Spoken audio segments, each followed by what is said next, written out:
A week and a half ago, I was down at the SIG Sauer Academy taking a class, and while I was there, the Pro Shop happened to have some P365XLs in, and I was able to pick one up and have it shipped to my FFL.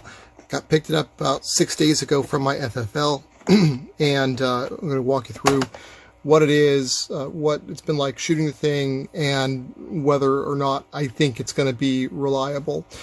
So for those of you who, of course, we have our P360, which comes usually with 10-round magazines with a 12-round magazine option.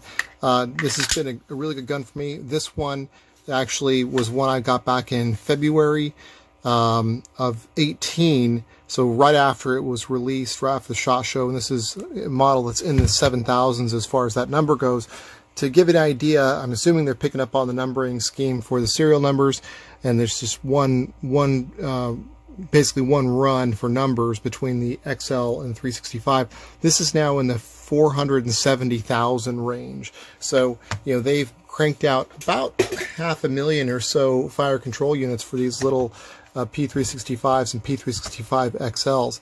And I sent an email to someone from SIG, after this was released, and said, hey, wouldn't it be great if you had something that was as thin as the XL, with the capacity of a Glock 19, why wouldn't that be killer? And here it is, and in no way am I trying to take credit for any of that. Absolutely not. I'm sure they were thinking of this already. But this is a really, really great gun and a nice addition to the 365 line for a couple of really nice reasons. So obviously you get a little bit longer sight radius, and by itself, that can be a nice thing, because obviously if you have a little more longer sight radius, you can actually make a little bit better shots, or have a little bit less potential like error deviation with the way you line up your sights. So a smaller error, a similar error will end up in a smaller group down range, which is nice. But more than that, more important is really the barrel length and really the dwell time. So a lot of people with the P365 would complain. They'd look at the striker, the primer drag, which this one does have primer drag with most of the loads I run through it. I have not broken a striker or had any issues with it, but it's certainly something that folks are concerned with. It's also it's sensitive because of the short dwell time. You have a really short recoil system in there. It's a dual captured recoil system.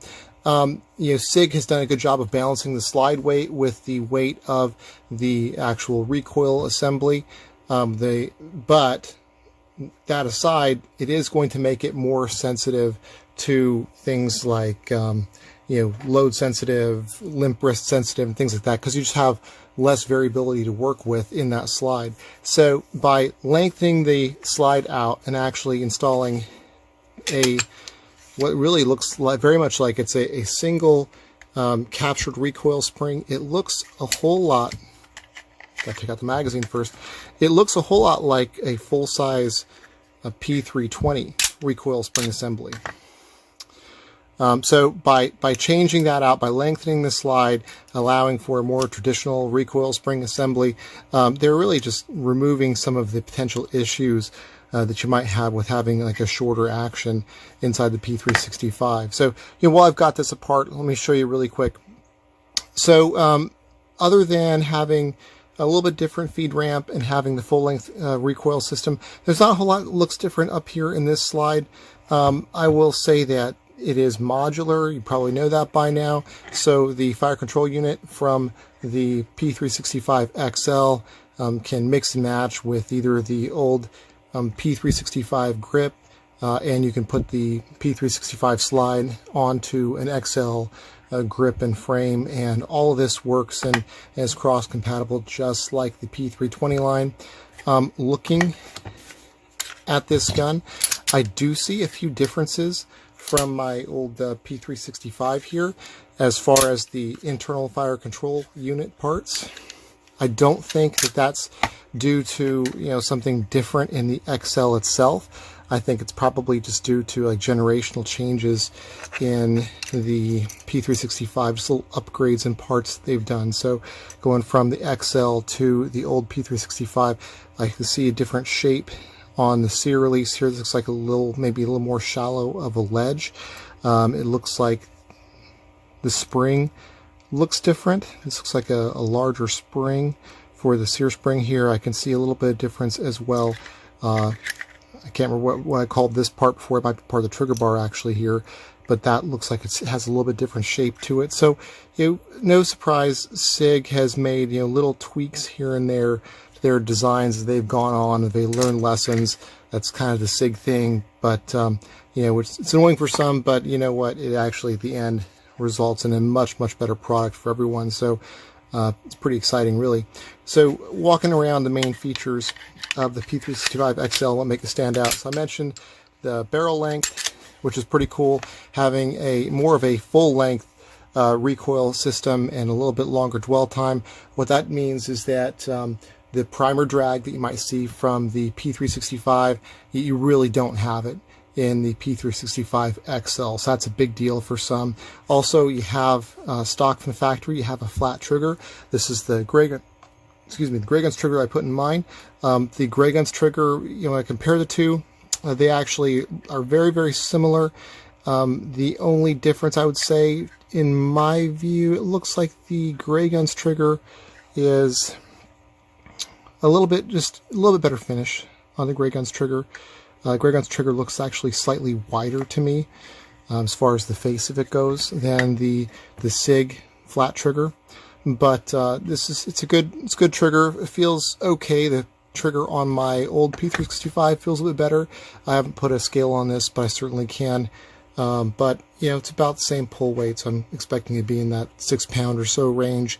But it feels pretty good. I might clean up a little bit later, but for carry gun, I don't need to have a perfect trigger on the thing. The magwell is dramatically different on this thing. So you actually have a magwell that's even flared out for the P365XL. That's really cool. Of course, it takes the 12 round magazines that come with it, which is the same length, actually the exact same mag tube body as the 12 round magazines to go with the P365.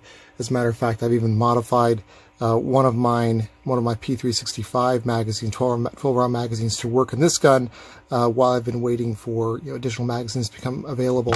And then they also have another really nice enhancement back here, which is the beaver tail. Shooting the standard P365, I like it. I don't like that I get slide bites sometimes. So the way that I ride this thing, where the slide sits, occasionally on longer range sessions, I would definitely get slide bite off of that, which is what I used to get with the Glocks as well, because I have a pretty high grip. This nice little extended beaver tail eliminates that. So that, plus a little bit of the added grip length, it makes this really comfortable to shoot. Definitely a big enhancement having the beaver tail there, so really good job SIG on that. And then, of course, you have the same sights, but the rear sights are now set into a sight plate, and the sight plate can be removed with 2 screws from underneath. And that sight plate, then the cut is compatible with a Shield RMSC or a Romeo Zero, which I'm hoping I can get a hold of Romeo Zero to try that out and see how that works, since it's a thinner optic that will match the profile of the slide much better. This is going to be an awesome gun with an optic on the thing. I carried this all week since I got the thing, and it's for me, it's just as easy to carry as the P365, but better to shoot. It might carry a little bit better because sometimes that added barrel length, a little bit longer holster, can actually make that gun sit a little bit better in an appendix inside the waistband holster. So really good job there. Carries really nicely. A little more comfortable to shoot. I still would love to see like a large grip option that maybe had like a little bit more length on this grip, maybe having it be just as thin, but just slightly just slightly longer, I think would feel better for me, because I still have a little bit of trouble getting that support hand on there because there's just so little grip.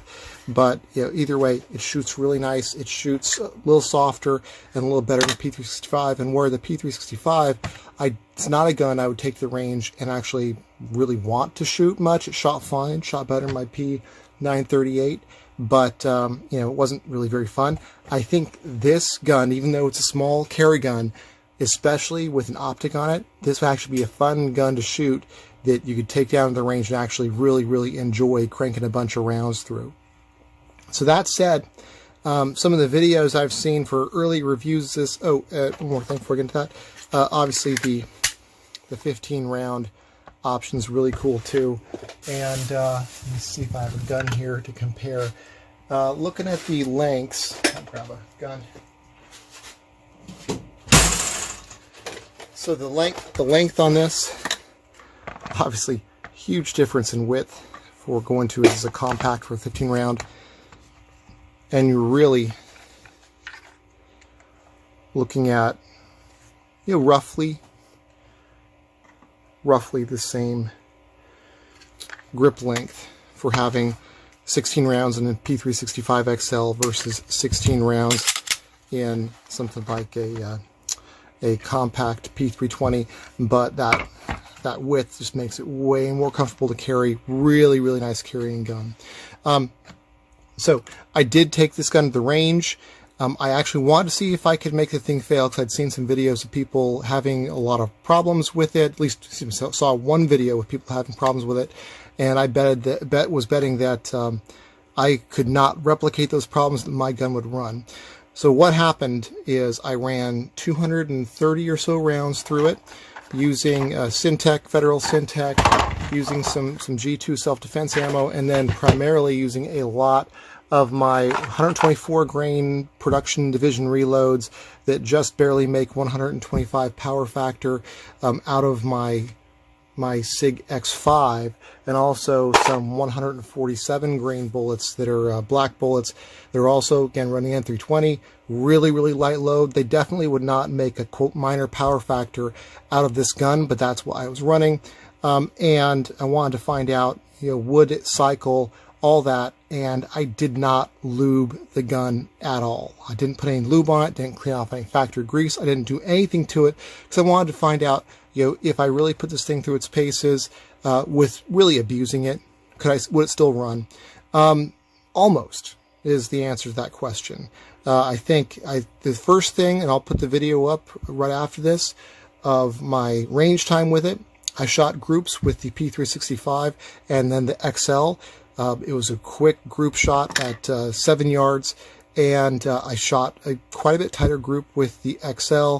It's not really scientific. I might be able to reproduce it again and maybe have better results from one or the other, but it was noticeably a tighter group with the XL.